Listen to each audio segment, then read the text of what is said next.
You are listening to As a Woman, Episode 15, Motherhood and Medicine. In this episode, we are talking about what it means to be a mother in medicine. I am talking about the highs, the lows, the ins, the outs, the trying to decide when to have kids, how to have kids, what it means to have fertility issues, what it means to be on maternity leave, and when is the best time. The truth is that there's no perfect time for everyone. You must decide what is right for you. Welcome to As a Woman, the podcast hosted by fertility physician Dr. Natalie Crawford to educate and empower women. Each week, learn about your health, your fertility, and how they relate to your true self. Become a part of the community fostering collaboration over competition while learning how to authentically find your voice and amplify others as a woman. Hi, friends. Well, welcome to episode 15, Motherhood and Medicine. So this is a big thing. This is part of what As a Woman is all about. How do we take care of all the different things we want to take care of? And this is a topic that I have been on all sides of. I have been the medical student not sure when to have a family. I have been the infertility fellow struggling to get pregnant. I have been on all sides of it. And now I'm working on that balancing act of being a working mom. And I want to start out right now and just say, even though this episode is called Motherhood and Medicine, it is not just for mothers in medicine. This is for moms, for working moms, for women in high-pressure jobs or fields, women who are trying to climb to the top, women who want to have it all. Pretty sure that life in medicine is pretty similar to life in law, tech, science, engineering, business, all of it. And that's because the truth is that it is hard to be a mom, period. It is hard. And it can be hard to get pregnant. It can be hard to have infertility. It can be hard to be pregnant, to have a newborn, to go back to work, to balance it all, to not feel guilty, to try and do it all. Motherhood is hard. But I am convinced, sitting here on this side of the table, going through all of the things, that we only make it harder on ourselves and on each other. And I'm over it.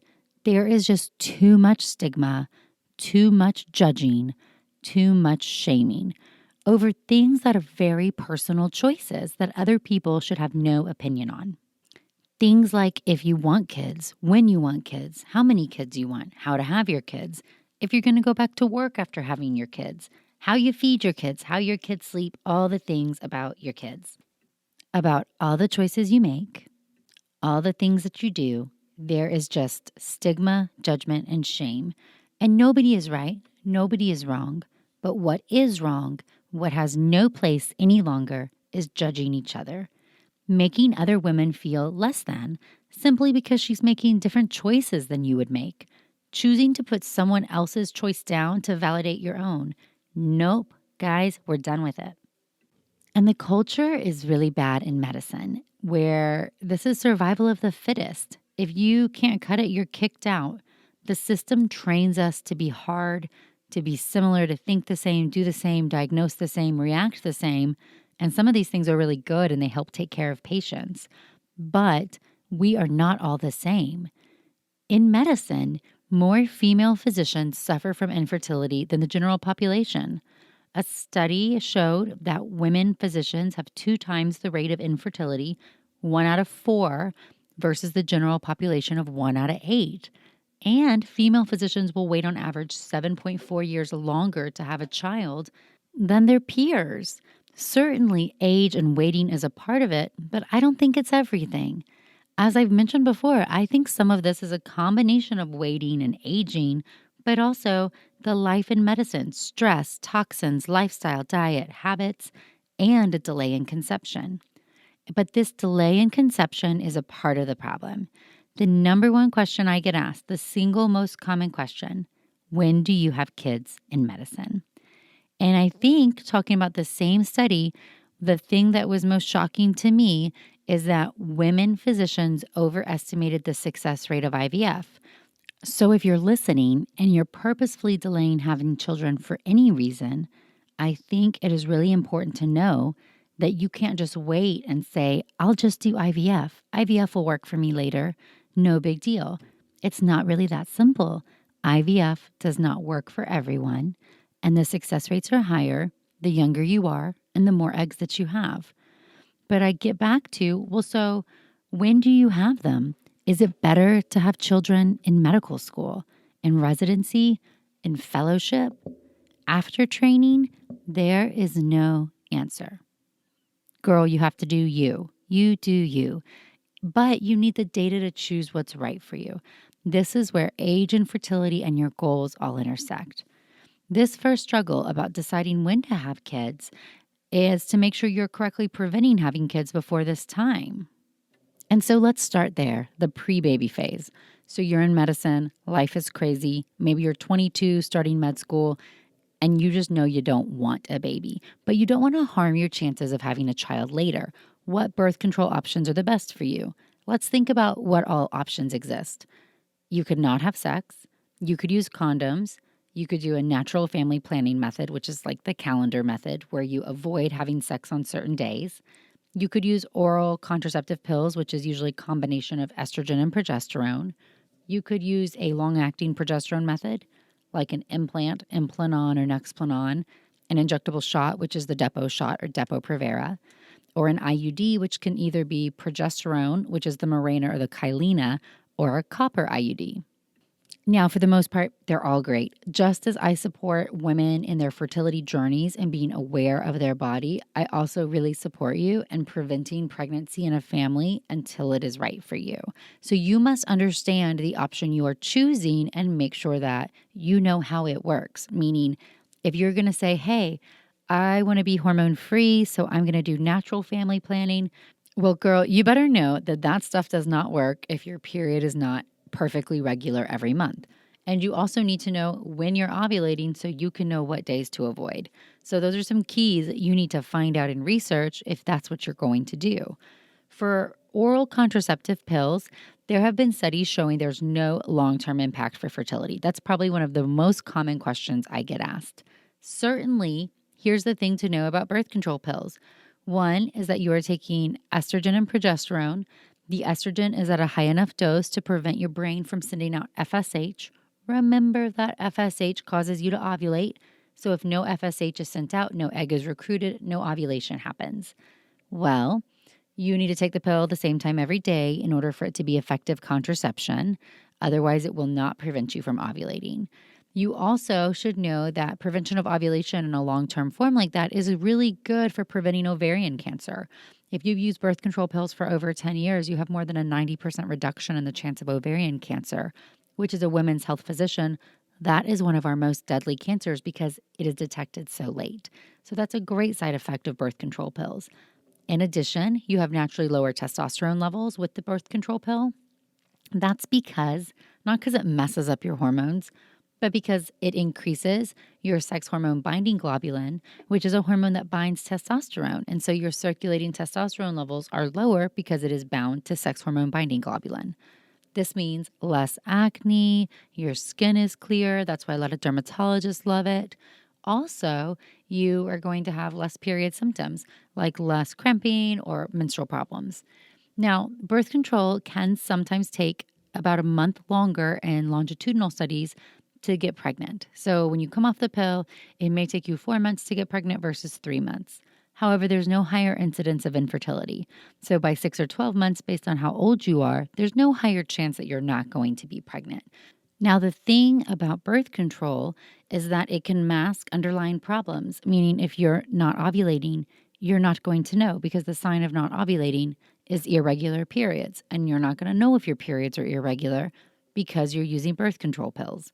That means to me, it is important for women to stop the pill before they're like ready to be pregnant. So I usually say, hey, 6 months before you want to get pregnant, stop the pill, go to condoms. That way we can gauge what your periods really look like so we don't miss anything. What it does not mean is that everything is perfect because you're on the pill or that the pill messed up your body if you have no period when you come off the pill. That's something going on with your body that you are treating. You just didn't know you were treating it. Long-acting birth control, so the implant, it goes in your arm. For the most part, it can be removed, although removal is not always as easy as we'd love it to be, so we really don't want you to get it and then get it taken out right away.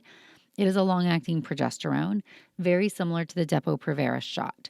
Now, the shot specifically, I don't really love either of these for women who want to get pregnant in the next couple of years. Depo-Provera, the shot, is a long-acting form of progesterone, and women can have trouble ovulating for up to 18 months after an injection. So it is preventing pregnancy for 3 months. That's why you get the injection every 3 months, but it can prevent ovulation in some group of women for up to 18 months. And so we don't want to be in that situation. An IUD is a great option. The copper IUD is just basically an inflammatory response inside the uterus. And a progesterone IUD is very similar. It also thins the lining so you have very light or no periods. Similarly, if you have a Mirena IUD or any progesterone IUD and you stop having periods, it may be because the lining is so thin that there's nothing to bleed, even if you're ovulating. Mirenas or progesterone IUDs do not always prevent ovulation. But if you're not having a period, we don't know about your ovulatory pattern. So in similar fashion, I want your IUD removed about 6 months before you're ready to get pregnant so we can see what your periods are doing. So that's about preventing pregnancy. The short term there is, hey, do something that works for you based on when you think you want to start trying to get pregnant. The big question is, what's the best time? And I was a medical student who sat in the Starbucks with my friends and debated this question. We debated it because I got married in med school. I could have had a child my 4th year. I could have had a child in residency. I just didn't know what was right and what field would let me be a mom, all of these things. And I've said it before, but I'm going to say it in this episode. I let fear prevent me from really exploring what field I should have gone into. And you guys know, if you've listened to prior episodes, that I matched into emergency medicine, did a year, and then changed to OBGYN, which was perfect, a great choice. But I was so afraid that OBGYN was so rigorous that I wouldn't be able to have a child or be a good mom afterward, or that I might miss out on motherhood if I chose that field. And it's so important that I'm going to say it again. You must pick a field that sets your soul on fire, that you love the content, you love the physiology. It must be worth it to you to leave your babies at home, and settling for something because of lifestyle, like I'm air quoting lifestyle over here, that is not going to get the job done, you guys. And so that's the first thing. You need to pick your career path based on your career path, without a thought about when you're going to have kids. Because here's the truth. Really listen, there is no perfect time to have kids. I couldn't have imagined having kids in med school. I was struggling to stay on top of the content. I couldn't have imagined having kids in residency. I didn't do the laundry. I would fall asleep at weddings. Residencies, I fell asleep at a wedding. Residencies are exhausting in any field. And if you think that life after training is going to be easier, I am on the other side telling you it is not. Certain things are easier, but the thought that it'll be easier to have a baby then, that is not really the case. And that's because here it is. You've worked so hard for this, so long for this job, and you want to be successful. If you're in private practice, you need to get patients, go and market, take the best care of them. You can't go be out on maternity leave very easily. If you're in academics, you're trying to rise to the ranks. It's not easy to have a kid at any point. That is what I am saying. Waiting for a specific time to start your life, living contingently to have a baby, does not make sense. So the first thing is to realize that there's no perfect time to plot out on a calendar. And when you are ready to be a mom, either by yourself or with your partner, that's the time that is right for you. I really started realizing at the end of residency that having a family was really important to us, and we started trying. And guess what? We had infertility. We had a lot of losses. I had an ectopic pregnancy. We had things thrown at us that we were so unready for. I am such a planner that I thought for sure I'm going to stop my pill and I'll have a baby and it'll be delivered this many months and that'll work out perfectly. And here's the thing, it doesn't work like that. You don't know what you don't know, and you don't know what your journey is going to look like. And to act like you're not going to be one in the 4 female physicians impacted by infertility is really not smart. 25% is pretty common. It's going to happen to you or to your friends, and you might as well be prepared. And so, how are you prepared for something that may or may not happen? I'm not over here trying to scare you. I'm over here trying to change your mindset. I want you to know, one, use whatever contraception you want to use, whatever fits your life and prevents your pregnancy until you're ready. Two, there is no perfect time to have a child. You must just figure out, when are you ready to be a mom? That is an entirely new adventure that is amazing and wonderful and beautiful, but you have to be ready for it. There's no shame in never being ready for it. There's no shame in being ready for it when you're really young. It is your journey, your life. This is between you and a partner if you have a partner. Number three, there are options if you are purposely delaying your childbearing that you should be aware of, because you can't make decisions about things that you don't know. So, for example, if you know you're not ready or you haven't had a partner and you're purposefully delaying, you should consider egg freezing by the time you're in your early to mid 30s. That is the time when you're going to get the highest number of eggs and at the best quality. If you have a partner, but y'all are purposefully delaying, you should get a fertility evaluation at some point, at a minimum, a test of ovarian reserve, like the AMH blood test. Because if you are running out of eggs at an earlier time and you've met your life partner and y'all are just purposefully waiting, you could have done something earlier, and you might make a different decision if you were aware that you are one of the women running out of eggs. You should know how to try to get pregnant, meaning you are too smart. There is too much information. I have an entire podcast, Naturally Infertile. Go listen to that one, talking about how to get pregnant. So educate yourself so you are making good and efficient attempts at getting pregnant. And don't be afraid to go see a specialist. I promise I'm nice. I'm not scary. If you have issues, irregular cycles, severe pain, difficulties with intercourse, then do not wait. Go right to the specialist, get an evaluation right away. And if you are older, then you should consider seeing a specialist or getting a fertility evaluation before you even try to get pregnant, just to identify problems early. And you can always wait and see what life brings you. You can be open to other forms of parenthood. If you happen to run out of eggs and you're okay with egg donation, if you're okay with fostering or adoption, realizing that these are all a little bit alternative paths to parenthood, they are wonderful and beautiful and they exist for you. So if that option's okay, then maybe this is something you say, hey, I'm open to that.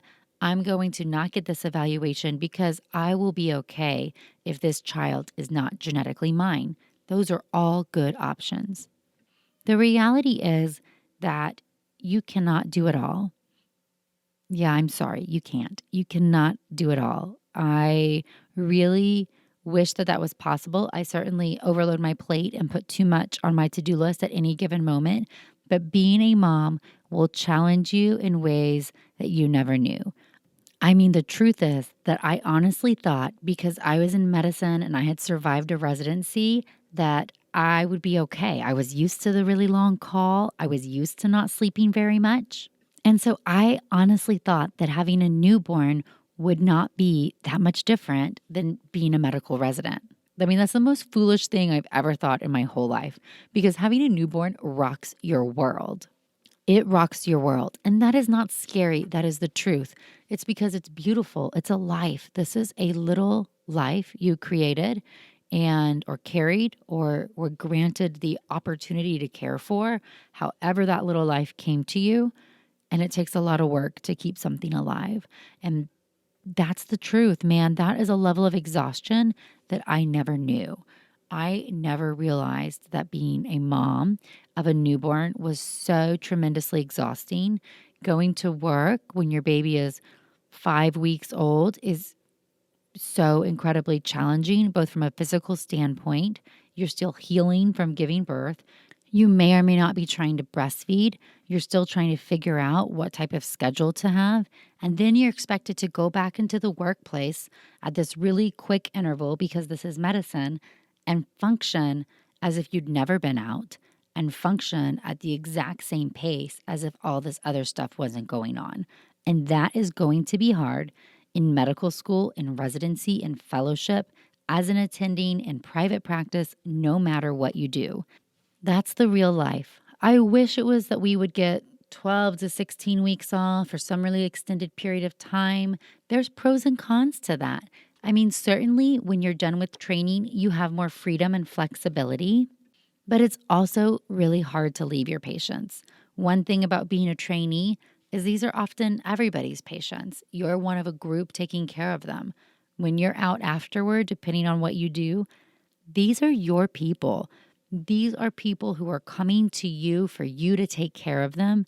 And very often, that's hard to let them down. It doesn't mean you should put your patients before you. You've got to take care of you. You've got to make decisions in line with your family.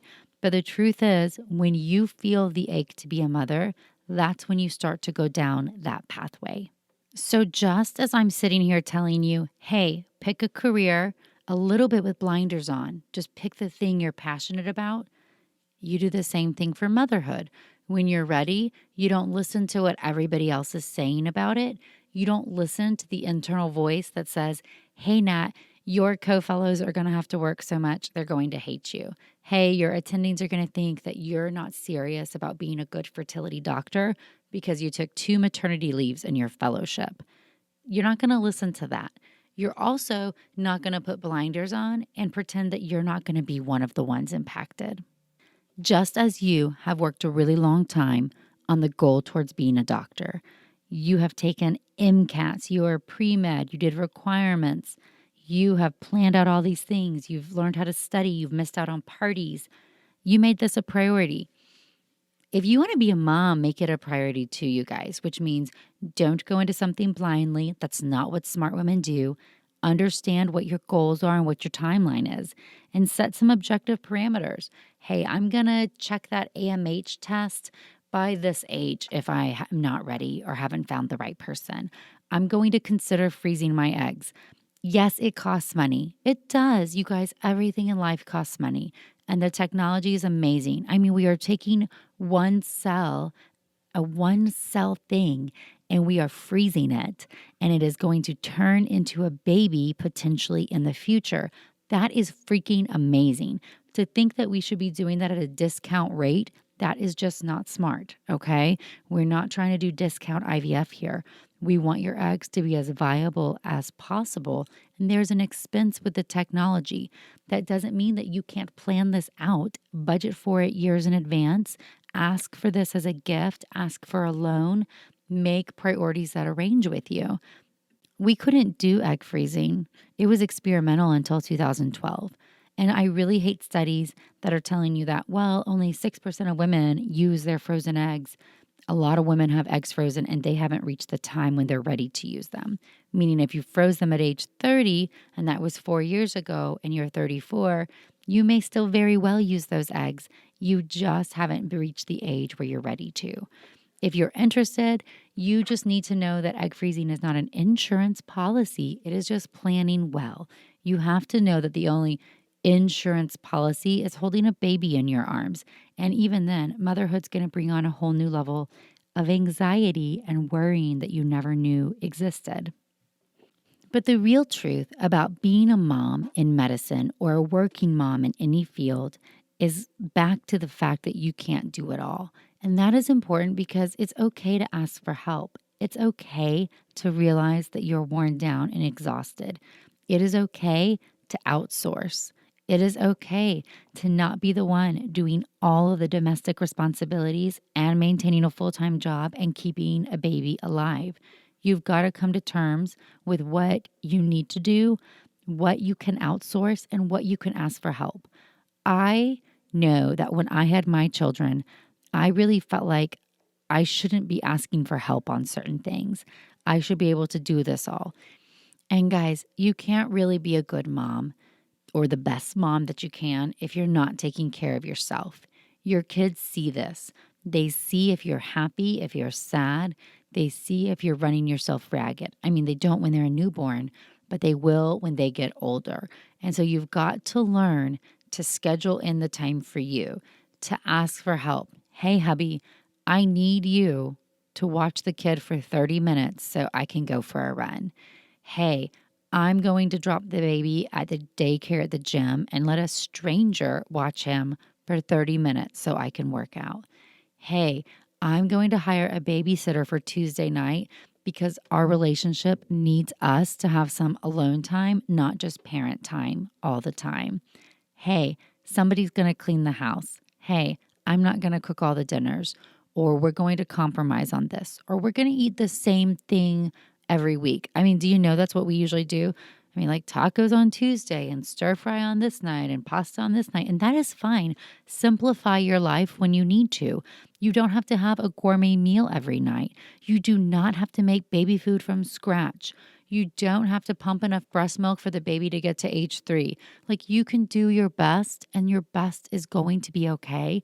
And the things that you can't do, find it in yourself to step back and like be Elsa, let it go. You can do so many things, but you cannot do everything. You can't do it alone. And that's one of the biggest things you learn about being a mom. I love being a mom. It is really one of the best gifts I've ever been given. And as much as I love helping my patients become moms, and this is a huge passion of mine to educate and empower women, being a mom is the greatest gift that I have. Being able to watch these kids grow and develop, that is so meaningful because I know what it feels like to wear your heart outside your body on your children. I want every woman to have that. And I want you, if it's important to you, to make sure you're in the best position. I can tell you that you are strong. You can handle almost anything. And I see strong women every day across from me in the office doing really brave things, being very vulnerable, and being put in a position they never thought they would be in. And I think that's one of the hardest things with infertility. It takes everybody by surprise. And so I want you to know this. You may have infertility. You don't know until you start trying. You deserve to be educated about it. It is not scary to come and see me. You should not be in denial. And setting expectations appropriately helps us understand what the future may hold. Being a mom is an amazing thing. If being a mom is important to you, the very last thing I want you to do is sacrifice the ability to have a child on the foundation of trying to become a doctor.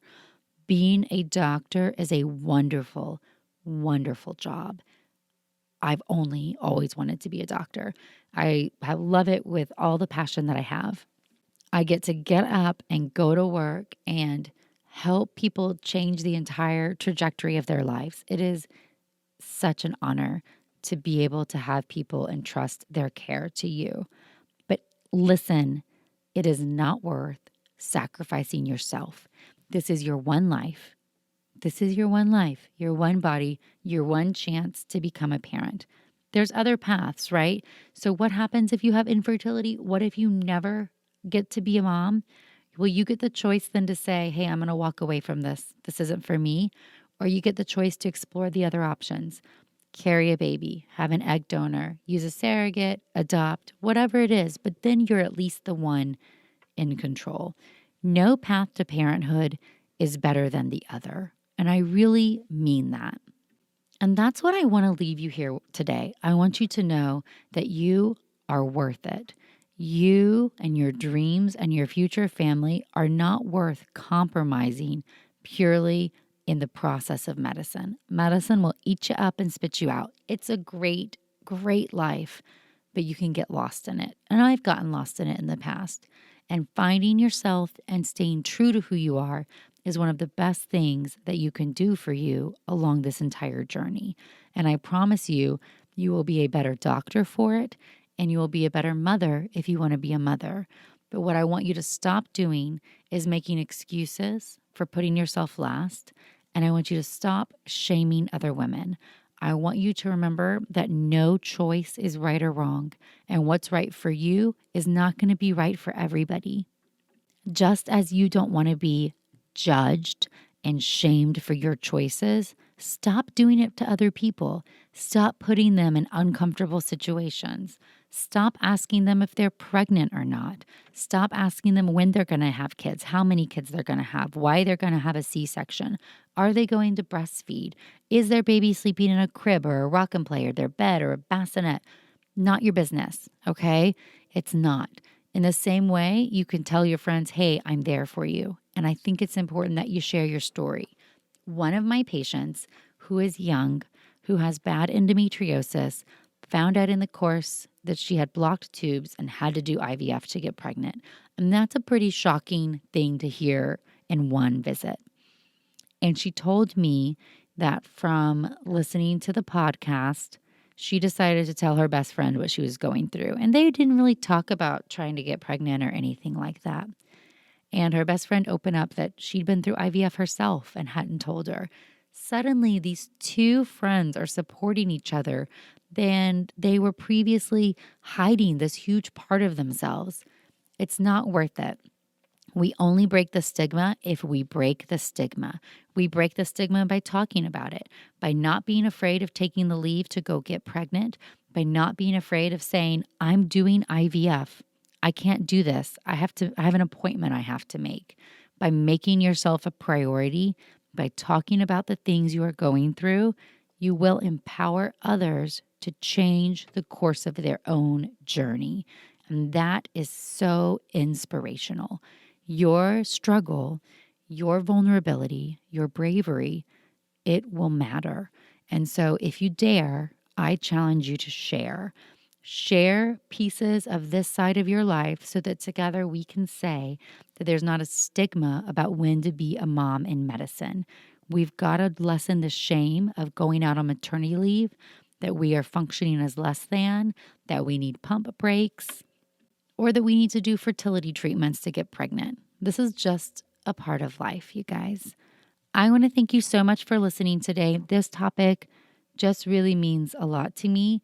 I'm also going to say this is wrapping up National Infertility Awareness Week, and I've been blown away by everybody rallying together and sharing their support.